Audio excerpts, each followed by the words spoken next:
Без малку 6 часа траеше увидот во доказите на пратеничката и подпредседателка на Собранието Фросина Ременски за случајот со работата на невладината Меѓународен сојуз, во кој таа е осомничена дека помагала во извршувањето на кривичните дела измама и перење пари.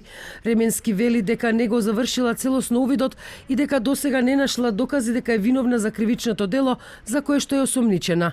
Прашана зошто се обиде да ги избегне камерите, таа праша дали новинарите се новинари или вратари во обвинителството за гонење организиран криминал. Јас мислам дека вие како новинари досега треба да се интересирате и за многу посериозни случаи отколку да правите медиумска фама околу нешто што е, би рекла, повеќе и приватен интерес. Зошто ги избегнавте новинарските камери? Не ги избегнав, бев во банка. Од кој влез излеговте со оглед дека сите се затворени? Значи јас не знам дали вие сте вратари или новинари во јавното обвинителство. Ако сте вратари, тогаш клучевите се кај вас и ќе знаете од каде излегов и каде бев. Ременски тврди дека класифицираните документи пронајдени во нејзиниот дом содржат докази за сериозен криминал поврзан со шпионажа. Сериозен, организиран. Економски, како ви... Шпионаж.